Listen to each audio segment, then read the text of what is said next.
ನಮಸ್ಕಾರ ಎಲ್ರಿಗೂ, welcome back to my channel Varun lifestyle. ನಾನು ನಿಮ್ಮ ವರಲಕ್ಷ್ಮಿ. ನೀವೆಲ್ಲ ಚೆನ್ನಾಗಿದ್ದೀರಾ ಅಂದ್ಕೊತೀನಿ. ನಾವು ಚೆನ್ನಾಗಿದ್ದೀವಿ.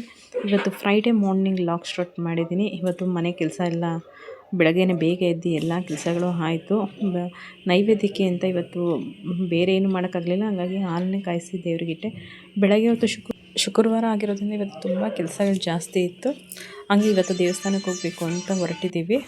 ದೇವಸ್ಥಾನಕ್ಕೆ ಹೋಗೋದು ಮುಂಚೆ ಮಧ್ಯಾಹ್ನಕ್ಕೆ ಅಡುಗೆ ಎಲ್ಲ ರೆಡಿ ಮಾಡಿ ಇಟ್ಬಿಟ್ಟು ಟಿಫನ್ ಎಲ್ಲರದು ಆಯಿತು. ನಾನಿನ್ನು ದೇವಸ್ಥಾನಕ್ಕೆ ಹೋಗೋದು ಸೇರ್ತೀನಿ. ಇವತ್ತು ನಾವು ಹೋಗ್ತಾ ಇರೋದು ದುರ್ಗಾ ಪರಮೇಶ್ವರಿ ವಿದ್ಯಾರಣ್ಯಪುರದ ಹತ್ರ ಇರೋ ದುರ್ಗಾ ಪರಮೇಶ್ವರಿ ದೇವಸ್ಥಾನ. ಬೆಂಗಳೂರಲ್ಲಿರೋರ್ಗೆ ಆಲ್ಮೋಸ್ಟ್ ಗೊತ್ತಿರುತ್ತೆ.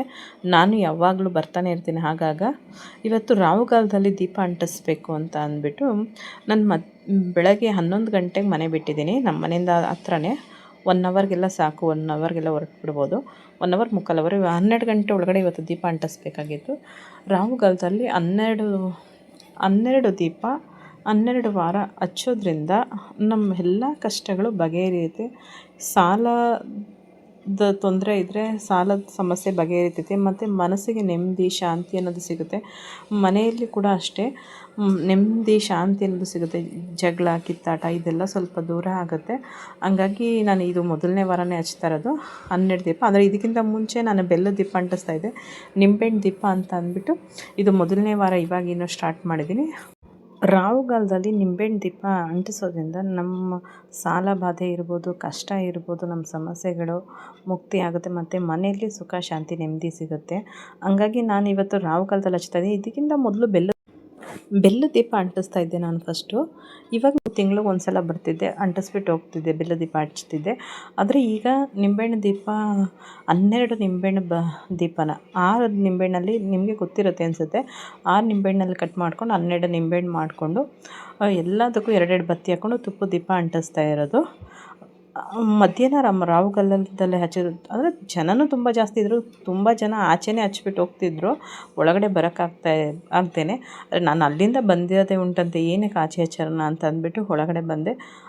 ಅಂದರೆ ಇದು ಸ್ವಲ್ಪ ಜನ ಜಾಸ್ತಿ ಇದ್ರೂ ಚೆನ್ನಾಗಿ ದೇವ್ರ ದರ್ಶನ ಆಯಿತು, ಮಹಾಮಂಗಳಾರತಿನೂ ಆಯಿತು. ಎಲ್ಲ ನಾವು ಬಂದಿದ್ದ ಟೈಮ್ಗೆ ಕರೆಕ್ಟಾಗಿ ಬಂದೋಡೆ ಫಸ್ಟು ನಿಂಬೆಹಣ್ಣು ದೀಪ ಎಲ್ಲ ಹಚ್ಚಿ. ನನ್ನ ವೀಡಿಯೋ ನೋಡ್ತಿರೋರು ಎಲ್ಲರಿಗೂ ಒಳ್ಳೆಯದಾಗಲಿ ಅಂತ ಕೇಳ್ಕೊತೀನಿ. ದಯವಿಟ್ಟು ಎಲ್ಲರೂ ಸಬ್ಸ್ಕ್ರೈಬ್ ಮಾಡಿಕೊಂಡು ನನ್ನ ವೀಡಿಯೋನ ನೋಡಿ ಅಂತ ಕೇಳ್ತೀನಿ. ಆ ದೇವರು ನಿಮಗೂ ಎಲ್ಲರಿಗೂ ಒಳ್ಳೆಯದಾಗಲಿ, ನಿಮ್ಮ ಕಷ್ಟಗಳು, ನಿಮ್ಮ ಸಮಸ್ಯೆಗಳು ಬಗೆಹರಿಸಲಿ ಅಂತ ಕೇಳ್ಕೊತಾ ಇದ್ದೀನಿ. ನಿಮಗೂ ಇಷ್ಟ ಆದರೆ, ಯಾವಾಗಲಾದರೂ ಫ್ರೀ ಆದರೆ ಒಂದು ಸಲ ಬಂದು ದೀಪ ಅಂಟಿಸಿ, ಒಂದು ಸಲ ಹೋಗಿ ದೇವಸ್ಥಾನಕ್ಕೆ ಹೋಗಿ ಕೇಳ್ಕೊಳ್ಳಿ, ನಿಮಗೂ ಗೊತ್ತಾಗುತ್ತೆ ಹೇಗೆ ಏನು ಅನ್ನೋದು. ಆದರೆ ಈ ದೇವಸ್ಥಾನದಲ್ಲಿ ಇನ್ನೊಂದು ತುಂಬ ವಿಶೇಷವಾದ ಇದೆ. ನಮಗೇನೇ ಕಷ್ಟ ಇದ್ದರೂ ಒಂದು ಪೇಪರು ಪೆನ್ನಲ್ಲಿ ಇಂಥದ್ದೇ ಕಷ್ಟ ಅಂತ ಬರೆದ್ಬಿಟ್ಟು ಬಂದರೆ, ಇಲ್ಲಿ ನೋಡಿ ನಾನು ಬರಿತಾಯಿದ್ದೀನಿ, ಅದರ ಕಟ್ಟೋದೆಲ್ಲಿ ಅಂತ ವೀಡಿಯೋ ಮಾಡ್ಕೊಳಕ್ಕಾಗ್ತಿಲ್ಲ, ಜಾಸ್ತಿ ವೀಡಿಯೋ ಮಾಡೋಕ್ಕಾಗ್ತಾಯಿಲ್ಲ.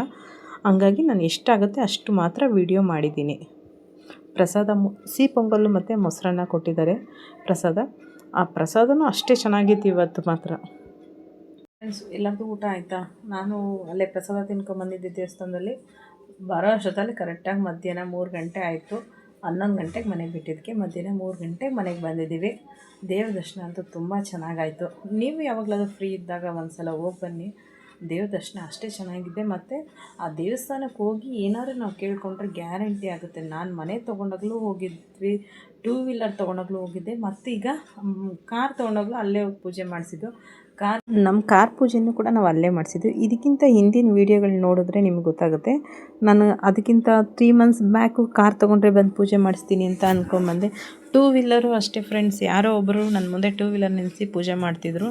ನಾವೆಲ್ಲ ಫ್ಯಾಮಿಲಿ ಹೋಗಿದ್ವಿ. ಆಗ ನನಗೆ ಅನಿಸಿದ್ದು, ನಾನು 2 ವೀಲರ್ ತೊಗೊಂಡ್ರೆ ಬಂದು ಇಲ್ಲಿ ಪೂಜೆ ಮಾಡಿಸ್ಕೊಂಡು ಹೋಗ್ತೀನಿ ಅಂತ. ಅದೇ ಥರ ತಾಯಿ ಯಾವತ್ತೂ ನಾನು ಇದುವರೆಗೂ ಏನು ಕೇಳ್ಕೊಂಡ್ರು ಇಲ್ಲ ಅಂದಿಲ್ಲ, ಎಲ್ಲನೂ ಕೊಟ್ಟಿದ್ದಾಳೆ. 2 ವೀಲರ್ ತೊಗೊಂಡಿದ್ದ ತಕ್ಷಣ ಸ್ವಲ್ಪ ದಿನ ಆದಮೇಲೆ ಹೋಗಿ ಪೂಜೆ ಮಾಡಿಸ್ಕೊಂಬಂದ್ವಿ. ಕಾರು ತೊಗೊಂಡ್ರೆ ಪೂಜೆ ಮಾಡಿಸ್ತೀನಿ ಅಂತ ಕಾರ್ ತೊಗೊಂಡ್ಮೇಲೆ ಪೂಜೆ ಮಾಡಿಸ್ಕೊಂಬಂದೆ. ಮನೆ ತೊಗೊಂಡ್ಮೇಲೆ ಬರ್ತೀನಮ್ಮ ಅಂದ್ಕೊಂಡೆ, ಮನೆ ತೊಗೊಂಡ್ಮೇಲೆ ಹೋದೆ. ಇವಾಗಲೂ ನನಗೊಂದು ಸ್ವಲ್ಪ ಸಣ್ಣ ಪುಟ್ಟ ಸಮಸ್ಯೆಗಳು ಮನುಷ್ಯ ಆದಮೇಲೆ ಇರುತ್ತಲ್ಲ ಫ್ರೆಂಡ್ಸ್, ಆ ಸಮಸ್ಯೆಗಳು ಬಗೆಹರಿಲಿ ಅಂತ ಹೋಗಿ ದೀಪ ಅಂಟಿಸ್ತಾ ಇದ್ದೀನಿ. ಈ ವಿಡಿಯೋ ನಿಮ್ಗೆಲ್ಲರಿಗೂ ಇಷ್ಟ ಆಗಿದೆ ಅಂತ ಅಂದ್ಕೊಂಡಿದ್ದೀನಿ. ದಯವಿಟ್ಟು ಲೈಕ್ ಮಾಡಿ, ಕಮೆಂಟ್ ಮಾಡಿ, ವಿಡಿಯೋ ಹೇಗಿದೆ ಅಂತ ಕಮೆಂಟ್ ಮಾಡಿ ತಿಳಿಸಿ. ನೀವು ಯಾವಾಗಲಾದರೂ ಫ್ರೀ ಆದರೆ ದೇವಸ್ಥಾನಕ್ಕೆ ಹೋಗ್ಬಿಟ್ಟು ಬನ್ನಿ ಫ್ರೆಂಡ್ಸ್. ಸಬ್ಸ್ಕ್ರೈಬ್ ಆಗಿ, ದಯವಿಟ್ಟು ನನ್ನ ವಿಡಿಯೋ ಸಬ್ಸ್ಕ್ರೈಬ್ ಆಗಿ ನೋಡಿ, ಸಬ್ಸ್ಕ್ರೈಬ್ ಮಾಡ್ಕೊಳ್ಳಿ ಪ್ಲೀಸ್.